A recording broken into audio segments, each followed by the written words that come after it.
Кроме пошлой и назойливой политики, в мире существует много прекрасного, и не замечать этого грешно. На прошлой неделе в известной усадьбе Храповицкого в поселке Муромцево на месте старинной лодочной станции на берегу изумительной запруды речки Судоги открылась первая полноценная музейная экспозиция.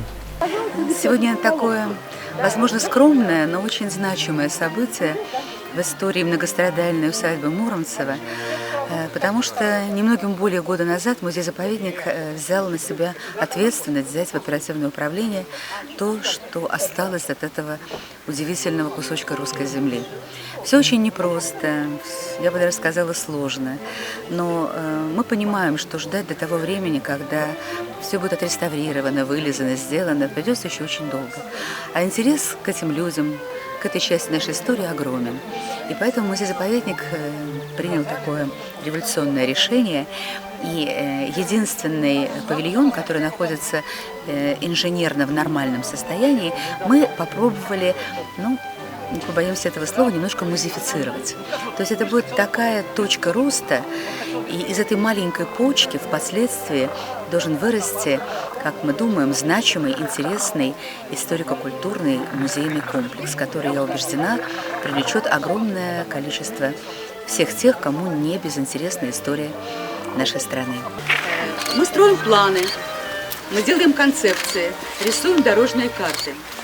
Но жизнь мудрее нас. Иногда она сама нас ведет и заставляет нас что-то делать. И нам стало совершенно понятно, что дожидаться огромных реставрационных работ, выполнения проектов, создания смет, организации экскурсионного потока, создания экспозиций, это все будет. Но на это уйдут годы. Очень надеемся, что с энергией, с хорошей помощью мы сделаем эту дорогу короче. Но люди живут здесь и сейчас.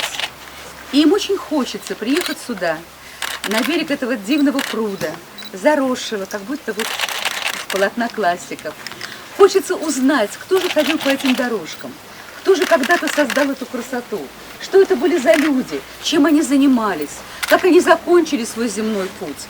И вот тогда наука музея-заповедника поднатужилась, и было решено, я даже не могу назвать это музейной экспозицией, потому что к слову музейная экспозиция мы относимся очень серьезно.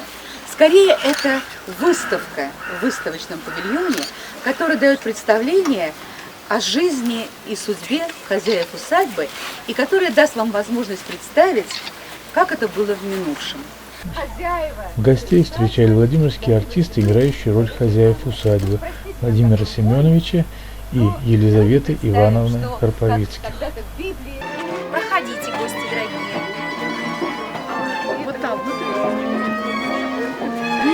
Приглашенным показали макет усадьбы и поделились планами на будущее. Можно было купаться в шампанском, а можно было картины покупать, украшать землю, на которой живешь.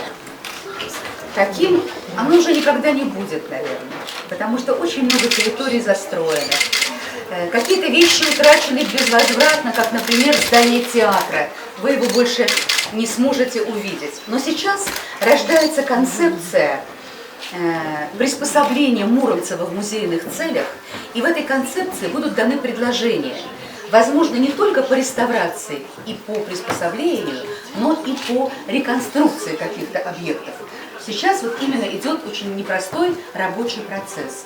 И в октябре мы надеемся, что работа будет выполнена, и тогда уже будет понятно, что у нас просто объемный материал, который дает информационное представление о том, какая усадьба была до того, как она попала в руки Владимира Семеновича Храповицкого, и как он потом ее перестроил. Вот в этой путанице, в этой паутине и в этой мозаике, как это свойственно музейщикам, Ольга Валерьянова так вот потихонечку все расставляла. Но это не значит, что нас не ждут какие-то еще новые вещи.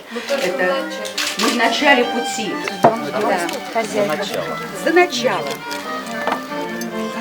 Я вам обещала еще один рассказ. Посмотрите, пожалуйста, вот на этот документ. Дело в том, что когда мы обсуждали, то ли самовары привезти, чаю попить, ну вроде это купечество, да? Все-таки Владимир Семенович у нас предводитель дворянства. Шампанское нам, да, присутствующие зря не скажет. И мы думали, ну, вот, может быть, есть хоть что-то, вот от чего оттолкнуться. Ведь может быть что-нибудь где-нибудь. И вот наша дорогая Олечка Борченкова, которую я вам представляла только что, сказала, что она видела какой-то документ, что-то с этим связано в архиве. И вот накануне нашего мероприятия этот документ лег на мой стол. Марья Евгеньевна его принесла. Там есть более серьезная часть с паюсной икрой. Но я пока не готова к такому накрытию столов. Но есть и так называемая сладкая часть. Вот видите, его герб здесь изображен. Мы пока не знаем, кто писал, но большая степень вероятности, что может быть и он сам. И вот что мы здесь читаем. Пастила яблочная, мармелад, пряники, чернослив, миндаль, изюм, конфеты, вода газированная, сельтерская, лимонад, черносмородинная. И вот видите то блюдо большое на краю стола? На этом блюде перечисленные вещи присутствуют. И пастила яблочная, и чернослив, и миндаль, и пряники, и соломка, вот еще здесь написано. Так что вот все, что здесь на этом документе, практически, все здесь представлено. Так что это еще одна такая, ну что ли, ну, знак уважения Владимиру Семеновичу и его памяти. С праздником! С праздником вас, любители старины!